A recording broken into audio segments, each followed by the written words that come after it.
Welcome to the third edition of the Astro Bot History Series, where I discuss every single VIP bot from Astro Bot.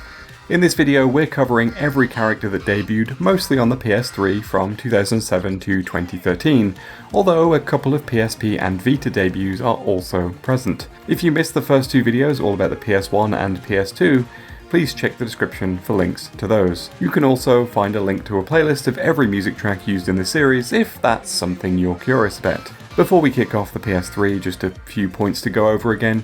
Every bot here is listed by the original character's PlayStation debut, with franchises based on the oldest character. I also do welcome corrections, but please check for your correction in a pinned comment below the video before you rush to post it, just so we can avoid too much repetition. And now, I present the shortest video of this series, the PS3.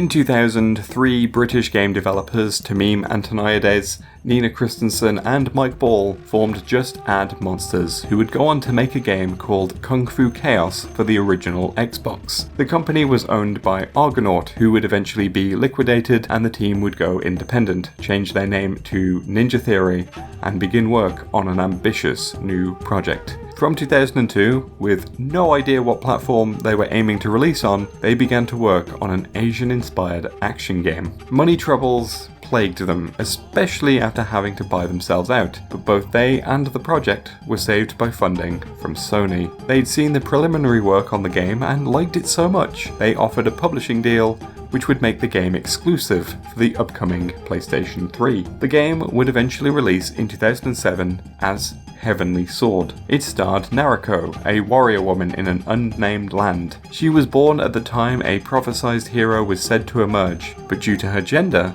she was instead considered a portent of doom and a target of mockery. However, when the evil King Bohan comes to her people's land attempting to invade, Nariko is forced to wield a mythical sword, one that's forbidden to use. The game then follows Nariko as she fights her way through Bohan's forces using the sword. Much of the gameplay is hack and slash combat, but there are some small puzzle sections and sniping sections as Nariko's friend Kai. Nariko made a late appearance as a speedrun level bot in Astro Bot, known as the Heavenly Warrior. She wields the deity's blades, the heavenly sword of the title. But wait, that's two blades, not one big one. Okay, well, let's look at her description, which mentions her taking a stance against evil. The word stance is key, as it's a reference to the three different combat stances Nariko can adopt while wielding the sword. The sword can be changed into three forms, with power stance being the sword as one big weapon, speed stance splits the sword into two lighter blades, and the ranged stance, which turns the sword into two chain blades. Nariko can be seen in the crash site wielding the dual blades in the speed stance, and she will make occasional slashes similar to some of her basic attacks from her home game. When hit, she will switch to range stance and spin around, wrapping herself in the chains. This is similar to a move that Nariko could perform, although she was a lot more skillful with the chains than her bot counterpart. Finally, Nariko will sometimes show signs of exhaustion in between her sword slashes, a clear reference to how the sword drains the life essence of its user. We see this in the prologue of Heavenly Sword, which leads the rest of the game to be a flashback, as Nariko pleads with the deity for a way to return to life. However, Heavenly Sword was not a commercial success. While there was a lot of praise for the story and presentation, the game was considered a bit too short and underdeveloped to be a true hit. A trilogy would be cancelled, and Ninja Theory would go on to develop projects with other publishers. Sadly, these would also prove unsuccessful, as Enslaved underperformed, and their attempted reboot of the Devil May Cry franchise, which I did not mention earlier, was met with widespread derision. They did gain some success with their own independently released game, Hellblade, but their continued money troubles meant that they would eventually agree to being acquired by Microsoft in 2018, effectively securing a complete lack of Heavenly Sword sequels in the future. Heavenly Sword did get a movie adaptation, but sadly this is one of Sony's less successful IPs. Heavenly Sword is available on PS5 via streaming.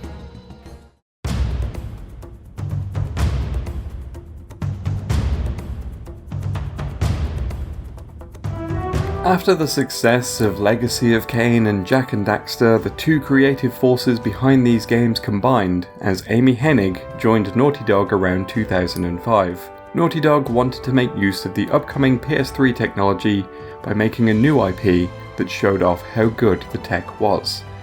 They decided on something more realistic than their previous titles, settling on a game based on pulp adventure with a dashing treasure hunter character. Hennig wanted a more grounded protagonist accompanied by friends who kept the story interesting. The result was Uncharted, where lovable rogue Nathan Drake went hunting for treasures in dangerous places, often stumbling into problems along the way. The first game saw him journeying in pursuit of El Dorado on the trail of Sir Francis Drake, who Nate claims to be a descendant of. Along the way, he faces off against pirate leader Eddie Raja and sophisticated criminal boss Gabriel Roman, who are also in search of these treasures. The game was a third-person shooter with action-adventure elements as Drake and his friends battled through hordes of enemies in tense cover-based shootouts, solved puzzles, and hopped through various platforming segments. It also featured highly realistic yet vibrant visuals and full mocap animations that made the story and characters feel more cinematic. It was a huge hit, and it would go on to spawn one of Sony's biggest franchises.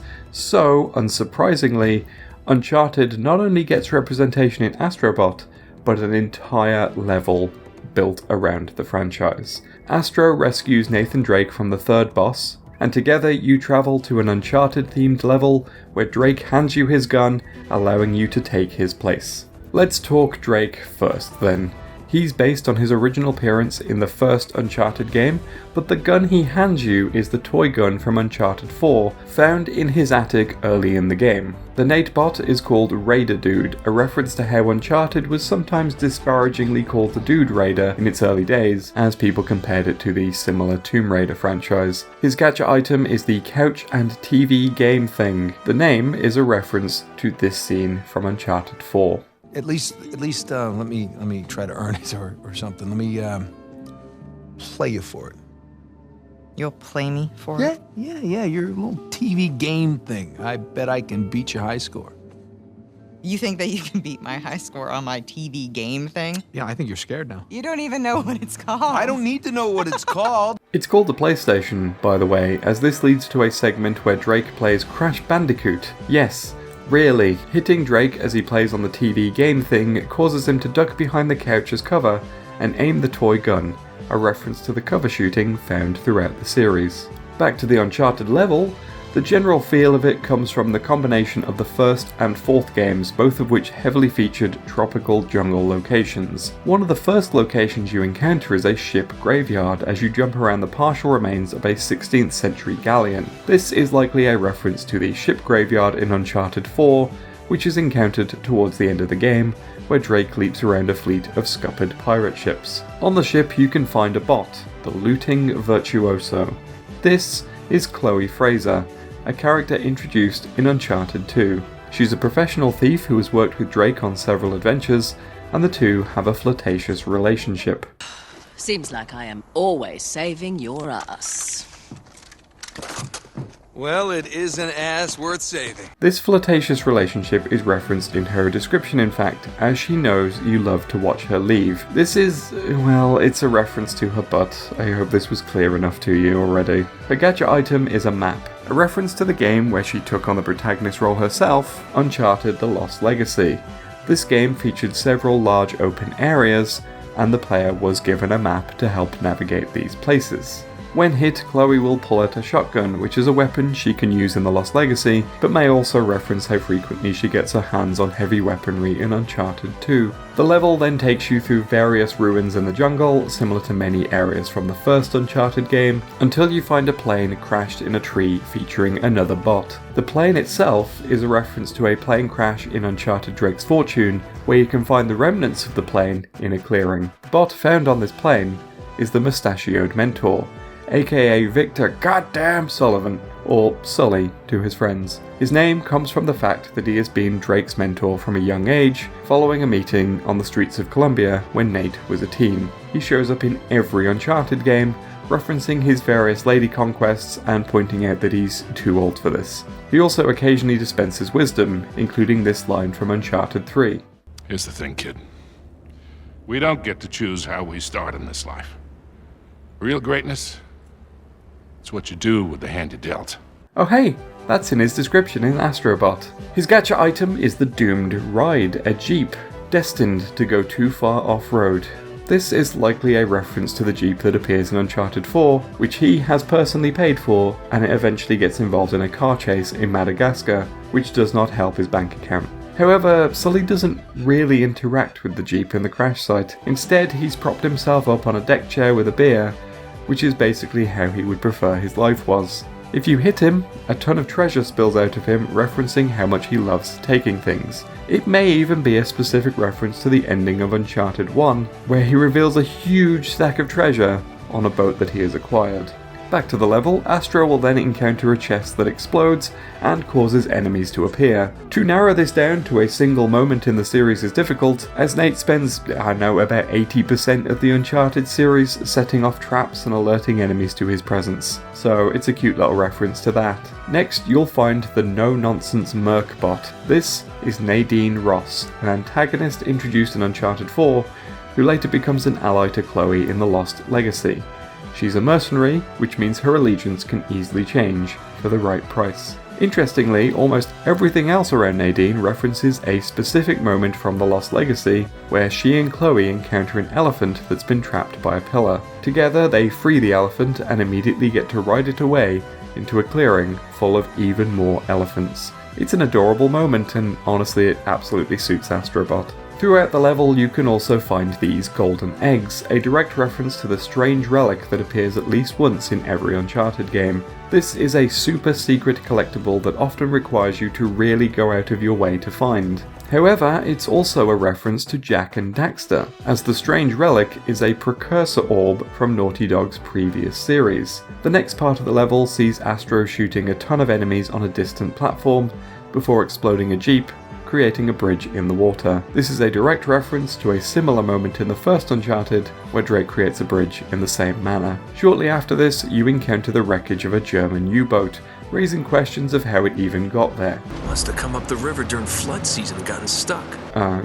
Sure, why not? As that clip indicates, this is also a reference to the original Uncharted, where Drake explores a similar U-boat. This U-boat is where you'll find the tenacious reporter bot, who is Elena Fisher, the primary love interest for Nathan Drake. She's introduced in the first game, and as her name suggests, she's a reporter covering Drake's expedition to find the coffin of Francis Drake. However, despite Drake and Sully's best efforts to ditch and continue without her, she gets herself involved anyway, and continues on to the end of the adventure. As a bot, her gacha item is a set of cameras, a reference to her job as a reporter, but more specifically a reference to how persistently she clings to a camera throughout the first game. Eventually, she is forced to ditch it though. However, despite this, her overall appearance as a bot is based primarily on her look in Uncharted 2, where her and Drake have separated, creating some tension. Elena Fisher. Last year's model. In fact, this strained relationship is a major plot point across the series, with Uncharted 4 focusing heavily on a specific bit of marital strife that causes Drake to realise how important she really is, i.e. she's more valuable than any treasure, just like the bot's description. The level then features a puzzle where you have to push statues to progress, which is similar to many puzzles seen throughout the series. Another common theme is Drake's ability to find himself in situations where the entire room is crumbling around him, which a later portion of the level also emulates. During the tomb exploration segment of the level, Drake can encounter two final bots. The first of these is the False Ancestor, aka the skeletal remains of Sir Francis Drake. This is the real-world explorer who served Queen Elizabeth I of England, the man whose accomplishments included completing the second circumnavigation of the globe and his time as a vice admiral against the Spanish Armada. In the real world, he was branded a pirate by the Spanish and eventually died of dysentery in Panama in 1596. Or did he? Because according to Uncharted, he went on a failed expedition to find El Dorado and died horribly in the process. And we know this because his remains are found by Nate and Elena deep within some ruins on an uncharted island. As a bot, Francis Drake doesn't do much, mostly just hangs about being dead. However, his name and description both reference a significant plot point across the series that Nate likes to claim Drake as his ancestor, when in actual fact, Drake didn't have any heirs. the final bot is the prodigal brother, aka Sam Drake, from Uncharted 4. As the surname suggests, this is Nathan's brother, a character retconned into existence in that game, and this family relationship is referenced in both the name and description. His gadget item is the ineffective jail, a reference to where Sam was the entire time throughout the series, in jail. The reason for his return is due to his escape. The bot animation sees him trying to saw off the bars of his cell with a nail file, and whacking him causes him to drop it through the other side, which he runs around and collects in a goofy little gag. In reality, this isn't how he escaped from prison in Uncharted 4, although the version of events that we see are confirmed to be a complete work of fiction by Sam, so the actual details are lost on us. The level ends with a boulder chase and a boss battle. The boss fight doesn't really reference anything specific from Uncharted, and the boulder chase is more a staple of the pulp adventure genre than Uncharted itself. While boulder chases have appeared frequently in Indiana Jones and Tomb Raider, the only boulder chase that comes to mind in Uncharted is, hilariously, the Crash Bandicoot portion of Uncharted 4. Of course, surrounding all of this is Drake's bot tune, which you've been hearing throughout this section. This is a remix of Nate's theme, the main theme of the entire series, and is heard clearly on the title screens of the first 3 games, and woven throughout Uncharted 4's soundtrack as a leitmotif.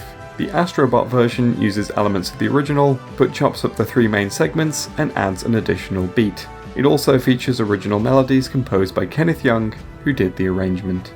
And that is everything from Uncharted that's referenced in Astro Bot. This is still generally considered one of PlayStation's core franchises, despite the fact that there hasn't been a game since 2017. However, this is mainly due to the story wrapping itself up neatly in Uncharted 4, and Naughty Dog putting their focus into another franchise, which we'll get to later. All the Uncharted series is available on PS5, with the first 3 games available via the Nathan Drake collection.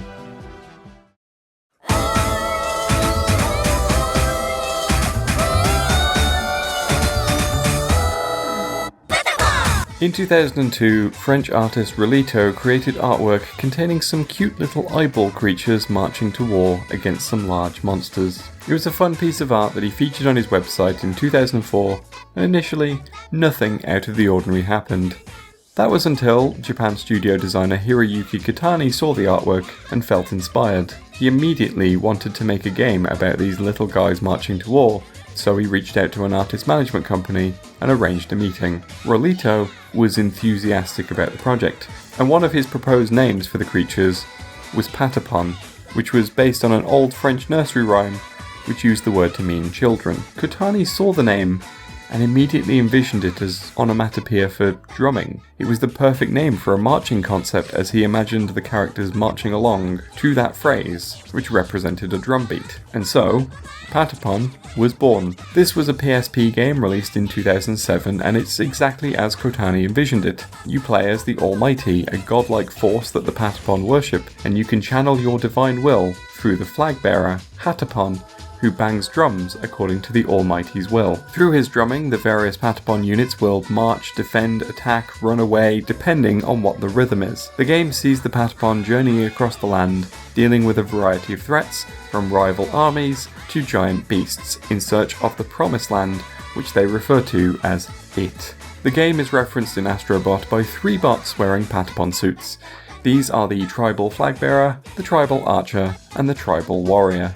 The tribal flag bearer is obviously Patapon, who marches in time to an almighty drummer, as we've just described. The tribal warrior is the Yarapon unit, who uses a spear as its weapon. Spear units were best used for hunting, but had decent potential in other situations. The tribal archer is the Umapon unit, who are of course archers. They had extra range on the Yarapon, allowing them to inflict damage well before the rest of the squad can get close. Once rescued, they will spend their time marching in place in the crash site.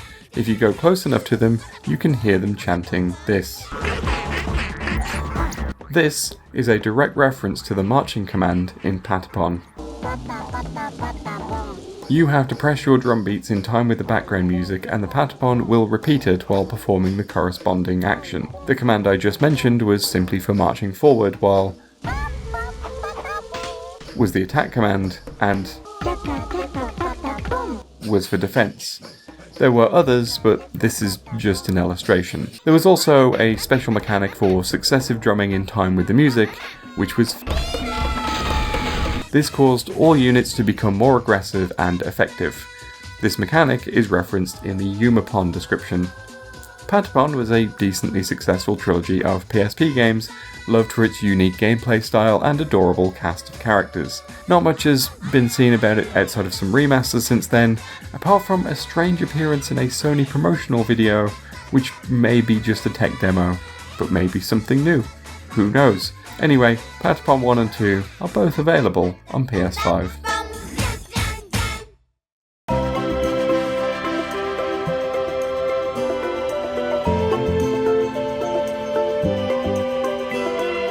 In 2005, 4 developers at Lionhead Studios left the company to form their own, with a fresh vision. They wanted to make a game made by a little team for a big audience, preferably utilising user-generated content. They formed a company named Brainfluff and pitched their idea, then known as Craftworld, to Sony. The game was a physics-based 2D platformer, and while Sony thought the idea was interesting, it wasn't until the team casually mentioned the creative aspects of the game that Sony really took interest. This led to a deal. Brainfluff changed their name to Media Molecule, and the game steadily went from the Craftworld prototype to LittleBigPlanet. However, while the character and visuals changed, the core concept did not. LittleBigPlanet was a 2.5D platformer built around the ethos of play, create, and share. While there was a story mode for players to get to grips with, it was the level creation suite that made it stand out, giving players all the tools they needed to build whatever their imagination led them to. The protagonist of all of this was Sackboy. On the Little Big Planet, you're a little sack person. This one is you? Oh, bless. You're quite a cute one. You could dress him up, change his colour and put stickers all over him, all as part of the game's creative push. And naturally, this ability to dress him up led to Sony sneaking in a few costumes for other IPs along the way, and in essence, Sackboy became the mascot for Sony during the PS3 era. Of course, Sackboy has now been surpassed in that role by Astro Bot, but it only seems right to acknowledge those who came before with the Knitted Kid Bot, who has the knitted sackcloth that our boy is known for. His description says that he's crafty, a reference to the original game's level editor aspects and also just the general visual style. After unlocking his gacha item, he can be seen sitting on the titular LittleBigPlanet, similar to official artwork for the game. If you interact with Sackboy, he will strain himself until he pops, before emerging out of the planet. This is a reference to the death animations of LittleBigPlanet, where Sackboy would pop and re-emerge from a circular wooden door. This could also be manually triggered by the player, a safety feature for custom levels that ended up trapping the player, and this is the origin of the straining portion of the animation. Sadly, as I stated, Sackboy's mascot status has essentially been revoked. While LittleBigPlanet did get 2 sequels and countless spin-offs, including a 3D platformer for the PS5, the games themselves have not been treated well by Sony in recent years. Servers for the user levels were shut down by Sony, killing off years of creative works by fans. But there is still a fondness for Sackboy that hopefully might lead to a revival someday. That said, Media Molecule have moved on to other projects, and one of the main audio team for the series has moved on to a game called, hang on, let me check this, Astro Bot? I've never heard of it. None of the LittleBigPlanet series is currently available on PS5, with LittleBigPlanet 3 removed from sale recently. There is Sackboy: A Big Adventure though, which is the 3D platformer spin-off that I previously mentioned.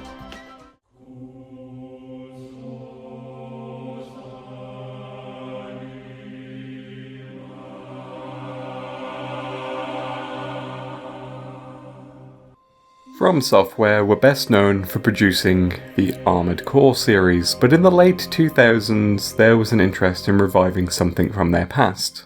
The Kingsfield series. These games were dark, difficult, and built around a brutal combat system. However, the coder who was elevated to the directorial role of this potential project didn't want to just make a new Kingsfield. He wanted to make something new that had the same feeling. A spiritual successor that could stand on its own 2 feet. That coder was Hidetaka Miyazaki, and his concept blossomed into a game known as Demon Souls. Development was aided by Sony Japan Studio, and the 2 teams developed a game set in a medieval fantasy world where the player character would be reset upon death. The player character was an adventurer who became lost in the fog of a kingdom known as Boletaria, a land plagued by demons. The player travelled to the various regions of the land to defeat the monsters that lay in wait, aided by a mysterious benevolent demon known as the Maiden in Black. Both the player character and the Maiden in Black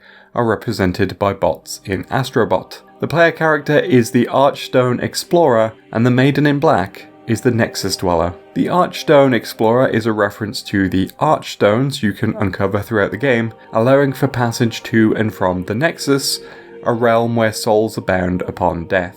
This acts as a hub area for the game, and it's where you'll find the Maiden in Black. If you find the gadget item for the protagonist, he will gain a sword and a shield. With these, he can be found dodge rolling around in the crash site. This is a common move used in boss fights to get away from their heavy attacks, and will become synonymous with From Software games in general. This is also referenced in his item description. If you hit him, he will crumple and fade away, similar to many death animations seen throughout the original game. He will also leave behind his soul, and when he respawns, he'll collect it. This is a reference to the mechanic of losing all the souls you've collected upon death, but they can be retrieved if you stay alive long enough to do so. The Maiden in Black is an important ally throughout Demon Souls. As you return to the Nexus, she will accept the souls you have collected in order to level up your stats. This is referenced in her description. In the crash site, she can be found sitting on a step with her staff across her legs, and she gently kicks her feet.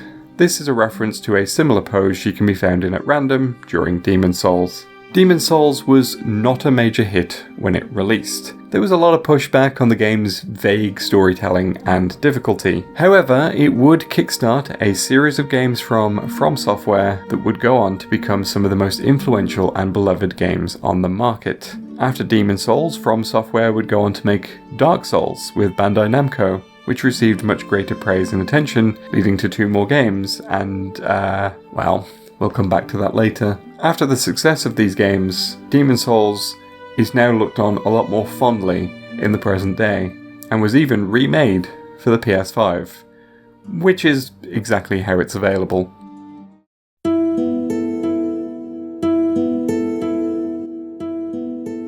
In 2006, Genova Chen developed his master's thesis seeking to build a game on the concept of dynamic difficulty adjustment. The game, Flow, was developed in 2 months for Flash before Sony offered to publish a version of the game for PS3. Chen formed that game company to get support in porting the game, which eventually released in 2007. While it was an interesting curiosity, it wasn't until the team's next project that people really started to take notice. Chen started planning for a spiritual successor to Flow, based around how they could make the player feel. Chen saw the PlayStation as a portal to other worlds and wanted to transport players to a place of nature and tranquility. After testing out prototypes, the team found the concept that worked best for this was flower petals dancing on the wind, and a game was designed around that idea. 6 months later, Flower released for the PS3. Flower is a casual game about controlling the flow of the wind as petals dance around.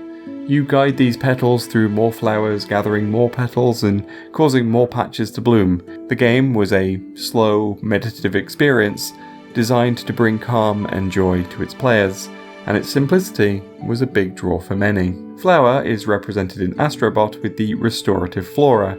It's not really a bot and more like the actual flower from the original game. It can be seen in the crash site represented by a ring of flowers with an assortment of petals floating around above it. Hitting the flowers causes them to close up, but the petal wind will reopen them as it passes, in a manner similar to the original game. There's honestly not much else to this, it's just a cute little nod to a calming game. Flower won huge amounts of critical acclaim, cementing that game company as one to watch. But as for what they did next, well, we'll get to that later. Flower is available for PS5.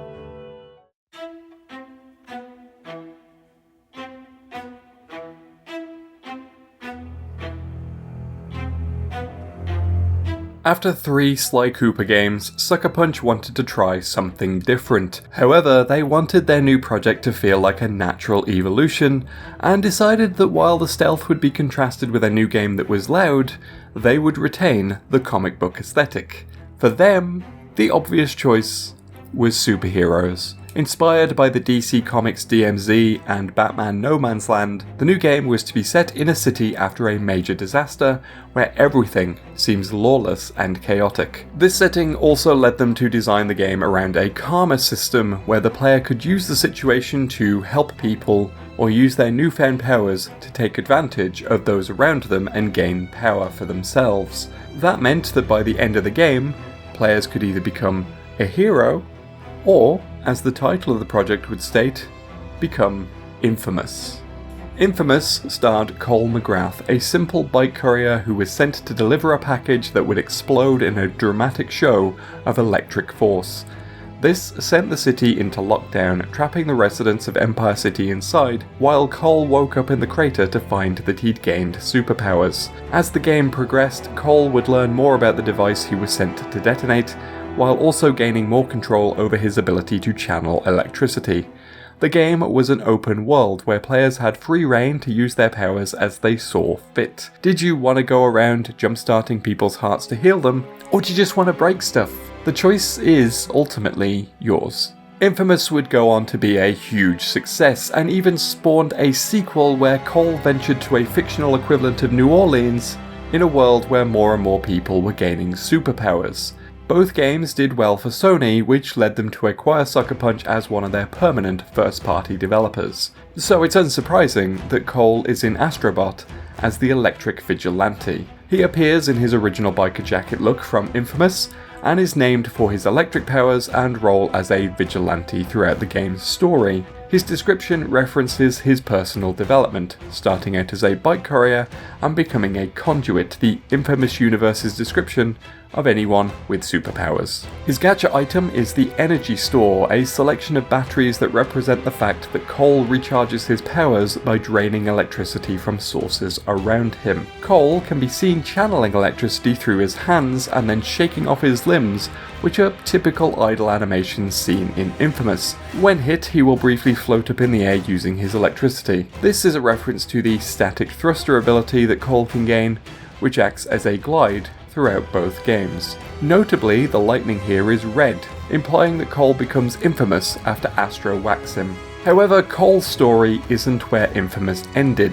As the second game introduced more characters who had also gained superpowers, a third game was put into development focusing on a new protagonist and a wider cast of superpowered rebels. These powers were also influenced by improved tech on the PS4, as its particle technology allowed for effects like smoke and neon lighting to be rendered more impressively. They also set the new game in Seattle, as it was their own city and could present it more authentically. That game was Infamous Second Son, which starred a Native American graffiti artist named Delson Rowe, living in a world where conduits were being rounded up and imprisoned by an authoritarian federal agency known as the DUP. Delson discovered he was a conduit whose power was absorbing other conduits' powers when coming in contact with a guy escaping from a prison convoy. When his tribe is tortured by the DUP, Delson travels to Seattle to track down their leader, steal her powers, and correct what she's done. Delson appears in Astro Bot as the roguish conduit, and his description references his power-absorbing abilities. His gacha item is the colourful cans, which are spray cans for graffiti. Their description says they're a creative way to earn karma, a reference to how Delsin can spray graffiti inspired by the works of Banksy throughout Seattle. The karma mention refers to how some graffiti generates pride and community, earning positive karma, while some will focus on destruction and violence, earning negative karma. He can be found lounging around in the crash site, lazily swinging a chain around. This chain is Delsin's primary weapon in Second Son, and the lounging is a reference to his laid-back attitude towards his whole adventure. When hit, he'll fly up into the air before crashing back to Earth dramatically. This is an orbital drop, a move obtained early in the game as a powerful ultimate attack that needs to be charged over time. During his adventure, Delsin teams up with a few other conduits, including Abigail Walker, or, as she prefers to be called, Fetch. She's on the run after being kicked out of her home due to her powers and lives on the streets of Seattle. She's had a tough life and struggles to trust people, so her initial encounters with Delsin are confrontational. However, the two eventually become allies and help each other defeat the DUP. She also gained a spin-off game shortly after Second Son. In First Light, we got to learn more about her past and motivations and got to use her neon powers. While Delsin can absorb these powers, Fetch has the full suite. Fetch is also in Astro Bot as the Neon Avenger. This is a reference to her powers and the fact that she is currently attempting to avenge the death of her brother by killing every drug dealer in Seattle. Her gacha item is a neon sign displaying the PlayStation symbols, which she sits on. When hit, she'll dash around in a circle before returning and absorbing power from the sign. This is her light speed power, where she will turn into pure light and dash forward incredibly fast. This was the primary form of movement when using neon powers in Second Son and throughout First Light. It even allowed you to go up buildings. Fetch absorbing the sign is similar to Cole absorbing the batteries, as her power source is neon lighting. Infamous was a popular series for Sony, with all the games doing well and becoming a defining franchise for PlayStation. However, superhero shenanigans seem to have been handed over to Insomniac for, well, we'll get to that later. But the series is still beloved to this day, with many wishing for Cole's games to receive proper remasters on PS5.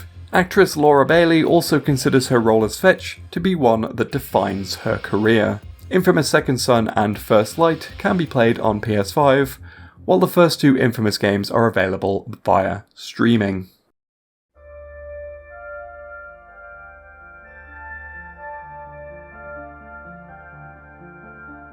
After Ubisoft completed development of The Prince of Persia: Sands of Time in 2003, the company told director Patrice Désilets to begin work on a new game in the series for the next generation of consoles. The idea was to make an open-world Prince of Persia game, making use of the new tech, one where the prince had to earn the title of king. While researching Middle Eastern history, however, Désilets became fascinated with the concept of the Order of Assassins that existed during the Crusades, and wanted to incorporate this into the story. However, despite playing around with the idea, it became more and more obvious that tacking the assassins onto a Prince of Persia game didn't really work. Instead, the project became a new IP, one that focused entirely on a series of political assassinations by the Order during the Crusades. The player would control one of these assassins, someone devoted to the Order's creed, which led to the naming of the new game, Assassin's Creed. It would release for the PS3 and other systems in 2007. You played as Altair ibn la-Ahad, a member of the Secretive Order. After botching a mission in his arrogance, his mentor strips him of his rank and orders him to complete a series of assassinations in order to win back his standing. This required extensive use of stealth, subterfuge, and trickery in order to enter forbidden areas and get close to his targets. However, underneath it all was a complex story about the real agenda of the Assassins and the Templars, both of whom are part of a history-wide conspiracy where the two groups were warring for the fate of humanity. This conspiracy is what would go on to tie every game in the series together, each one taking place in a different part of human history, all tied together by a modern-day sci-fi story involving a virtual reality machine known as the Animus, allowing the historical assassins' modern descendants to live their lives in a simulation via the use of genetic memories. The time-hopping concept meant that Assassin's Creed 2, released 2 years later, completely shifted when and where the game took place, and who the assassin at the front of it all was. Out went Altair, and in came Ezio Auditore di Firenze, a member of the wealthy Auditore banking family in Renaissance Italy. His family is connected to the Order, and when the Templars find a way to sentence his father and brothers to death, he takes up the assassin robes and sets out to uncover the conspiracy at the heart of Italian politics. Assassin's Creed 2 also addressed many issues players had with the original game. Missions became much less repetitive, Ezio was a much more likeable character, and much of the gameplay was polished, granting the game huge critical and commercial acclaim. And because of Ezio's ongoing popularity with the franchise's fans, he also got to become a late edition bot in Astro Bot. Now, all of the assassins in the series tend to feature a similar design, but there are always differences that reflect each game's time period, and these differences are what give away that this bot is Ezio specifically. His outfit has more red highlights, including his collar and a sash hanging off his hip, and he also wears a cape. Also, his bot name is Renaissance Man, pretty big indication of the time period he's from. Most of his other references revolve around the leap of faith mechanic from the Assassin's Creed series. In order for assassins to map their surroundings, they will typically climb tall buildings, find a vantage point, and observe what's around them, which helpfully fills in map data for the player. But after climbing all that way, there's only one way back down. You jump. Every viewpoint in the series features leaps of faith to get down, sometimes with a landing in water, and other times landing in a haystack. As well as soft cushiony landings, haystacks were also excellent hiding places if you needed to lose attention. Often jumping into haystacks from a high vantage point was a good way to evade capture. The haystack is the Ezio bot's gacha item, and when hit, he'll perform a leap of faith before rushing back up to the top of his tower. Also, while sitting at the top, he will sometimes wobble and readjust himself. This includes a flourish of his cape where he throws it behind his arm. This is similar to an idle animation from Ezio's games, although there he would wrap his cape back around his arm after it had been jostled away by running and climbing. Assassin's Creed has been going almost annually since the release of the first game. The series has proven a huge hit, as its time hopping through different historical periods has given a ton of new settings and characters to play with, jumping through the American War of Independence, the Age of Piracy, Revolutionary France,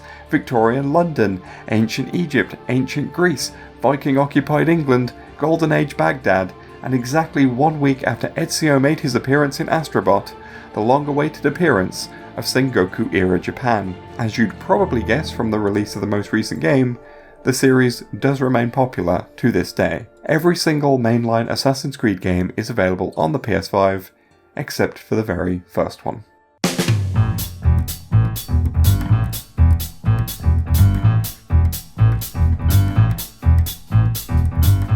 Through his time working on Silent Hill and Siren, Keiichiro Toyama built a reputation for being a horror director. However, the entire time he was working on those, he had another idea. One built on an image he had in his mind of people floating in the air. He wanted to make a game that made use of gravity manipulation, which he felt wouldn't work in a horror setting. Fortunately, the dwindling sales of the Siren series led Sony to seek out other genres from their developers. So, Toyama pitched his idea, which entered development in 2008 as a PS3 game called Gravité. Initially, he saw great potential in the 6-axis controller's gyroscope and figured it could be implemented well with weightlessness. However, when he got a look at the Vita in development, he realised that his idea would work better on the handheld. The team drew from a wealth of inspiration in building the world and characters of the new game. The works of Belgian comic artist Mobius inspired the visuals, while the story took inspiration from Majoku Megachan and the movie Hancock. Eventually, the game took shape as an early Vita title, one starring a girl who discovers her ability to manipulate gravity in a world in the sky. That game would become Gravity Days, the perturbation of her inner space caused by the repatriation of the upper stratum, or as the Western localizers sensibly changed it to, Gravity Rush. You played as Kat, a girl with amnesia who wakes in a floating city and finds herself able to fling herself through the air. The game featured a comic book story about Kat using her powers to help the townsfolk while solving the mysteries of her past and the world along the way. It was an open world game, impressive for a handheld, where your main method of getting around was adjusting gravity and falling with style. You explored, flew around, and kicked monsters in the face. It was a lot of fun. Gravity Rush gained a significant following, especially in Japan, and Kat quickly began to make appearances across Sony's marketing. She began to make appearances in other games, including Everybody's Golf, so it's not surprising that she also made an appearance in Astro Bot. She appears as the Gravity Shifter, a direct use of the title given to her by the people of Hexville in her home game. But she's not alone, as a second character also appears as a bot known as the Defender of Hexville. This is Raven, a fellow Gravity Shifter in the original game. Initially, she acts as Kat's rival, a more serious and aggressive character in direct contrast to Kat's happy-go-lucky optimism. The two clash throughout the game, until eventually Raven comes to realise she's been misled and allies with Kat. Her title comes from her self-appointed position as the town's defender in the first game, which is the source of some of the rivalry, but it also references her position by the end of the second game. The differences between the girls are shown in their bot appearances. While Kat happily sits down throwing an apple around referencing her carefree personality, Raven stands nearby, ever vigilant and determined, referencing her more serious attitude. Both girls get their gravity powers from their animal companions, Kat taking her powers from a cat named Dusty, and Raven getting hers from a crow named She. However, these companions are not normal animals, as they appear to be made from a cosmic material that glitters like a starry sky. This material also shows up around the girls when they use their powers. Both Dusty and She are Kat and Raven's respective gadget items. Dusty's description even acknowledges their cosmic nature. Both girls will utilise their powers when hit in the crash site, shifting into the sky before dropping into a 3-point landing. This represents how the powers work in Gravity Rush, where Kat's flight through the air is not graceful soaring, but instead is a clumsy plummet sideways, or upwards, or whichever direction you decide to go in. Landing is a reference to how both girls have been seen landing like that throughout the games. The apple that Kat tosses around is also a reference. Gravity Rush begins with you knocking a red apple off a tree growing on a high pillar, which falls down into the town of Hexville and rolls into Kat, which wakes her up. References to the red apple persist throughout the games, especially in the second game, where Kat remembers the words to a song called The Red Apple and eventually makes her way up to where it originated from. The final reference is Kat's description, which acknowledges the different names of the games across the world: Gravity Rush and Gravity Days, and no, I'm not reading that full subtitle again. Also, side note on where Kat and Raven are found. In the Genie of the Lamp level, rubbing the lamp causes the genie to be freed, and a massive sandstorm breaks out. Both of the Gravity Rush characters can be found in the storm, which feels like a reference to the presence of gravity storms throughout the original games, especially due to the visual similarity. As stated, Gravity Rush has become a cult classic with a rabid fanbase. It's me, I'm the rabid fanbase. However, poor marketing of the second Gravity Rush led to it being a commercial failure, causing Sony to shelve it, and seemingly was a factor in the dissolution of Toyama's team within Japan Studio. While Gravity Rush is seemingly gone for good, Toyama has moved on to form Bokeh Studio, whose first game Slitterhead released recently. However, it would be nice to see Kat return one day. Both Gravity Rush games are available for PS5.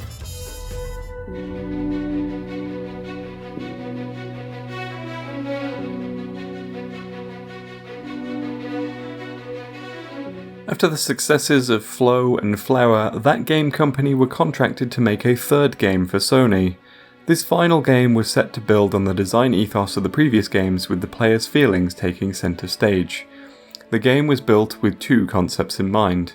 First, director Genova Chen wanted the player to feel small and in awe of their surroundings. Second, he wanted to encourage a sense of cooperation with other players, without making it feel forced or competitive. The game drew inspiration from Middle Eastern art and architecture, and as such the game's setting largely became a desert, with players seeking out a mountain across the vast sands. The game was in development for 3 years, 2 more than they expected it to be, but in 2012, Journey finally reached the PS3. In Journey, you play as an unnamed wanderer, aimlessly trekking through the desert. There is a mountain in the distance, and you set out towards it. Along the way, you can solve puzzles and jump with your scarf, allowing you to glide. Occasionally, another player might appear, and they wordlessly join you on your adventure, and you can only communicate through singing. Journey is represented in Astro Bot with the Desert Wanderer. Their gacha item is the Wanderer's Wool, which is the scarf that allows them to glide in their original game. The bot can be seen knitting this scarf in the crash site, which is a reference to how the scarf begins the game very short, but can be extended through collecting bits of cloth throughout the world. This extends their glide, but it also just adds more to the calm, flowing visuals of the game. The bot's description says that they are great at making friends, a reference to the multiplayer aspect of the game. As stated, another player, chosen entirely at random, can appear in your game. There are no communication tools, no usernames and other distinguishing features. You just get to hang out. And yet, players have often described how the limited communication has led to a great sense of camaraderie and togetherness. And yeah, as someone who played the game late and didn't expect to encounter another player in my playthrough, the joy that I felt at actually getting to hang out with a complete stranger was incredibly high. The only tool that players have to communicate is a single sung note, which resonates with the background music. This is also represented in Astro Bot, as the Desert Wanderer will sing this note when hit. Journey is held up as one of the greatest games ever made, a great example of games made as art. The loose co-op aspects of the game were widely praised, along with the general atmosphere and visuals. It's the game that caused that game company to become a widely celebrated developer, and to this day remains fondly remembered by the industry at large. Journey is available to play on the PS5.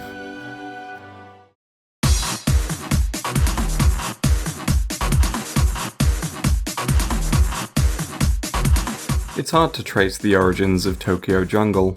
It's a project by a small team that mostly operated out of someone's home, and was almost too weird for Sony to even consider releasing. And yet, Yohei Kataoka's desire to see a game about animals in a human-free world managed to come true, releasing as a PS3 exclusive in 2012. The concept is that a mysterious event has led humanity to disappear entirely from the world, leaving animals to run rampant through the streets, from pets gone feral to escaped zoo animals.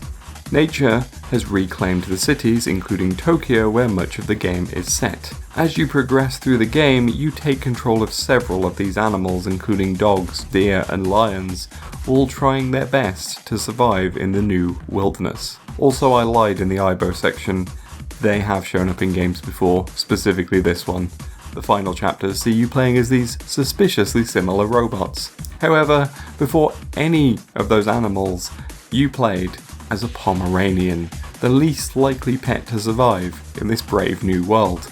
And yet, survive it does, and its presence in the opening levels and the game's artwork made it synonymous with the game. And due to its status as a quirky PSN game, this Pomeranian ended up in Astro Bot. This is the urban survivor bot and is named as a representation of what it becomes in Tokyo Jungle. Its description is also apt, as this adorable pup now has to learn how to be a ferocious hunter in this harsh new environment. Sadly, there's not much else to talk about here, as it mostly just hangs about the crash site and will follow Astro when hit, much like other animal bots. Tokyo Jungle is one of the weirder Sony games out there, and is probably one of the final holdouts for weird Sony, quite frankly. Its unique concept did capture a lot of people's attention, and it remains fondly remembered to this day, although it's unlikely we'll see the concept revisited anytime soon. Tokyo Jungle is available only via streaming on PS5.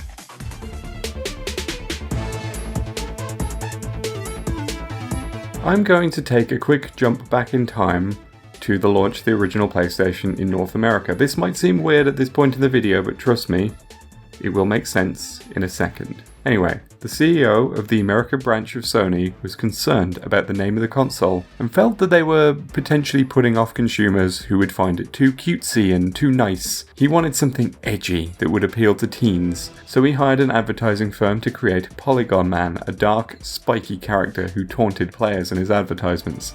And he was universally hated.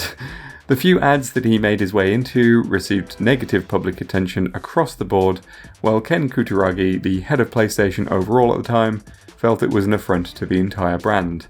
He demanded the character be tossed into the fires of Hades, never to return. And then, he did return. And this is why this is placed where it is. Polygon Man is not listed in Astro Bot as being from 1995. He is listed as being from 2012, because this was the first time he made an appearance in an actual video game. And that video game was PlayStation All-Stars Battle Royale! PlayStation All-Stars was Sony's attempt to make their own equivalent to Smash Bros. It featured 24 characters from PlayStation history fighting in stages that would collide with other franchises.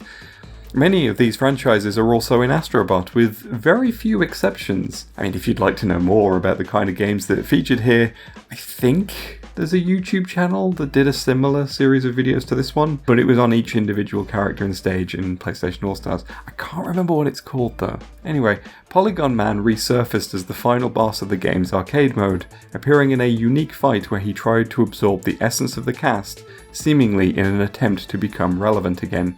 He's also resurfaced as a bot in Astro Bot. Appropriately named the Forgotten Mascot, he appears as a floating head, as you'd probably expect, and he laughs casually to himself at the crash site.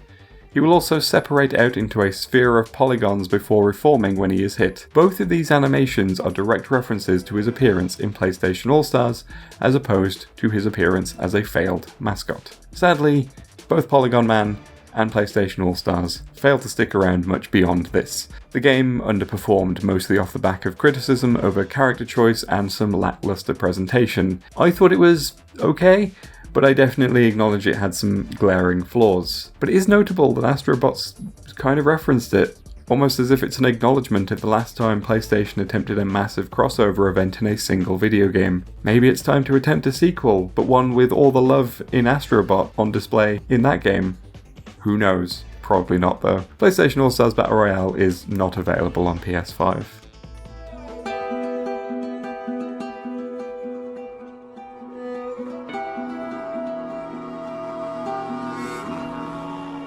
Naughty Dog were on a hot streak with every PlayStation generation. They released 3 Crash Bandicoot games and a kart racer for PS1, followed by 3 Jak and Daxter games and a kart racer for the PS2.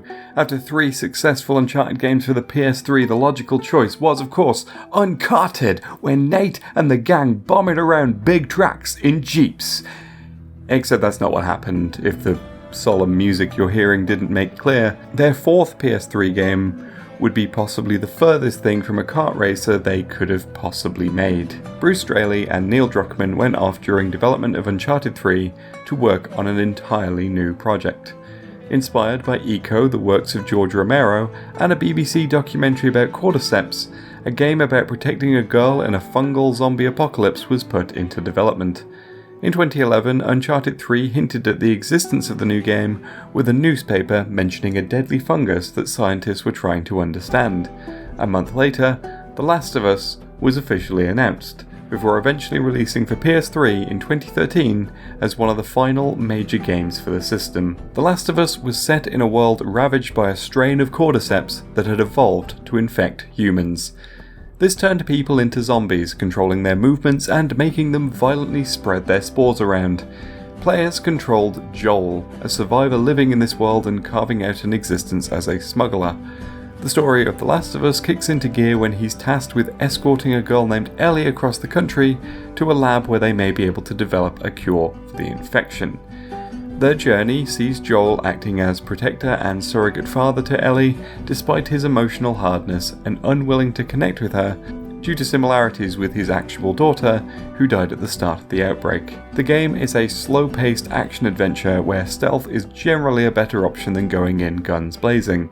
Joel's weapons are slow and ammo is limited, melee is clunky, and bullets cause Joel to reel back when shot. Distractions, cover, and stealth kills are much more effective tools. While some of your opponents are the horrific fungal zombies, many enemies are human, because it turns out the real monster is man. The Last of Us was an instant hit. Part of this came from Naughty Dog's established reputation, but also the game featured a profound, meaningful story, where players found themselves easily attached to both of the main characters. In other words, Naughty Dog did it again. So of course, The Last of Us gets referenced in Astro Bot. There are 3 bots here, with Joel and Ellie obviously referenced, but also one of the infected. Joel is the dependable smuggler, a reference to his job as a smuggler within The Last of Us, and how his reputation is generally a good one. His gacha item is his backpack, where all of his items are stored during the game, and where he can craft molotovs and shivs on the fly. Also, he can keep bricks in here for distraction purposes, and one of these bricks can be seen in Astro Bot, as Joel crouches behind cover, ready to throw it. This and the shush he gives Astro when hit are a reference to how important stealth is in his original game. His description is a reference to the final chapter of The Last of Us. Not to spoil anything direct, but Joel commits some terrible acts to save Ellie, then lies to her when she asks about it in the game's final scenes. It's a heart-wrenching series of events, so there's something darkly funny about it being reduced to a goofy bot description here. Ellie is the immune survivor. This is a reference to why she needs to be escorted. She has an immunity to the fungus, so Joel's employers hope to study her and figure out what causes her immunity. With that knowledge, they can hopefully save the world. Her description is a reference to how she genuinely would love to be an astronaut, a moment that's shown off in the sequel as Joel takes her to a museum and lets her sit inside a spacecraft. Her gadget item is also her backpack from the game, along with a bow. This is a weapon that she learns to be proficient with during the winter portion of The Last of Us, using it to hunt for food.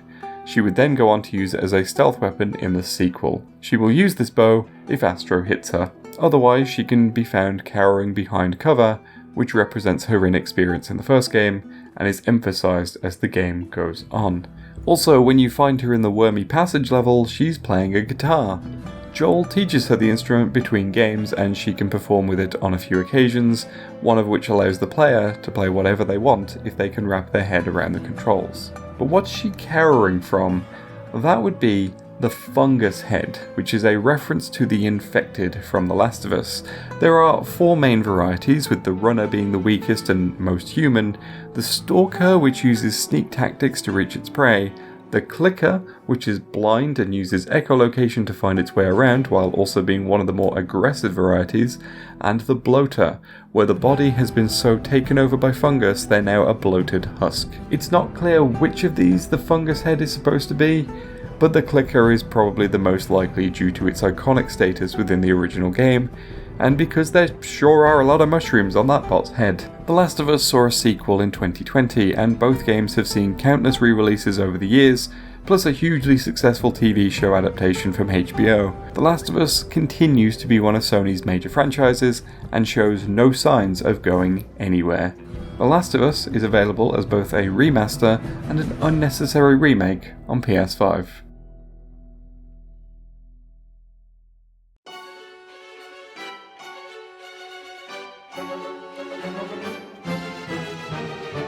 In 2013, a surprise little game released in the late days of the PS3. Developed by a Japan studio but with a British director, it was designed to be a game that parents could play with their children, inspired by Tim Burton. That game was Puppeteer. The game was presented like a puppet show, set on a stage with a narrator. Our protagonist was Kutaro, a young boy who'd been turned into a puppet by the Moon Bear King. However, despite being decapitated, Kutaro lives and teams up with the Moon Witch Esma Potts, who encourages him to steal the king's magic scissors and end his reign for good by taking down his generals, all based on the Chinese zodiac. The game was a 2D platformer that took place across various scenes where you could use the magic scissors to defeat enemies and solve challenges, including using them as a way to climb by snipping through the right material. Kutaro could also swap out his head for different ones and use their different abilities, all while a dark yet also very silly story unfolded around you. Kutaro is the pure-hearted puppet in Astro Bot. His description mentions that he's prone to losing his head, a reference to his decapitation and ability to make use of different heads throughout the game. He can also lose any head he has equipped if he's hit by an enemy, although he can retrieve it if he catches it in time. Naturally, when Astro hits him in the crash site, this is exactly what happens, although he doesn't retrieve his head himself here. His gadget item is the Sun Pixie and the Gold Snippers. This is 2 things, one of which I already mentioned. The Gold Snippers are the magic scissors that Kutaro steals and become his primary weapon throughout the game. They're officially called Calibrus, and as stated, are used for basically everything in the game. His animation in Astro Bot sees him snipping at a selection of wooden boards with creatures drawn on them. These represent the main enemies found in Puppeteer, with the animation referencing how often you'd have to fight large groups of them coming from different sides. The Sun Pixie is Picarina, the Princess of the Sun. She is rescued after the first major boss fight, and she becomes Kutaro's companion throughout the entire game.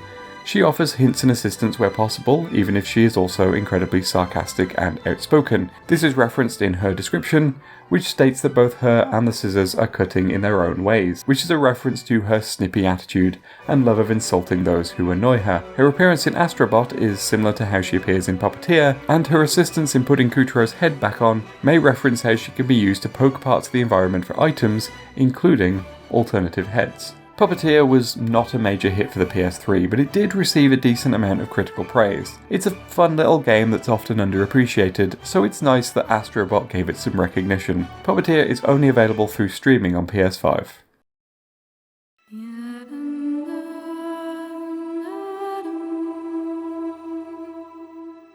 By the 2010s, Quantic Dream had built up a reputation of producing interesting, if flawed, narrative-driven games, as director David Cage would insist, interactive movies. This French studio had already put out 2 games of this kind, with Fahrenheit, aka Indigo Prophecy for the PS2 in 2005, and Heavy Rain for the PS3 in 2010. Heavy Rain also marked the start of their close relationship with Sony.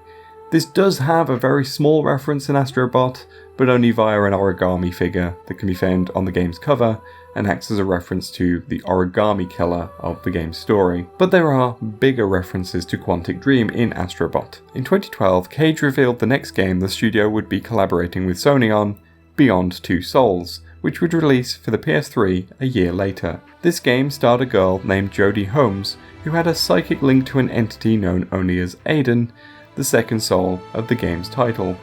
Famously, the game starred Elliot Page and Willem Dafoe in fully mocapped roles. Jodie is the gifted soul in Astro Bot, a reference to her being the daughter of 2 psychics and therefore able to sense the spirit of Aiden. Her appearance is based on the 7th chapter of the original game, where she is attempting to escape the police.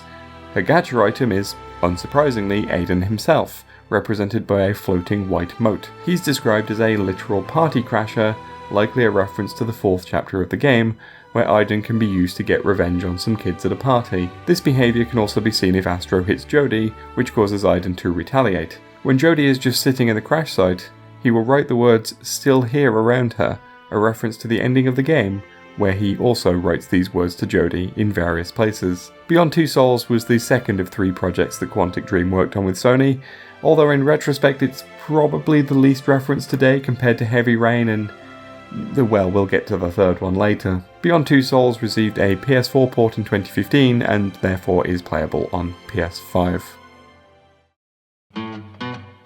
And that is all for the PS3. Probably felt a lot quicker than the previous 2 videos, but for some reason PS3 just didn't get a huge amount of representation, which is a shame because Folklore was right there. But anyway, I hope you enjoyed this video and let me know in the comments what some of your favourite cameos are, and if this video has introduced you to any new games you'd never been aware of before. Beyond that, like and subscribe, and I'll see you again soon with both the PS4 and the PS5.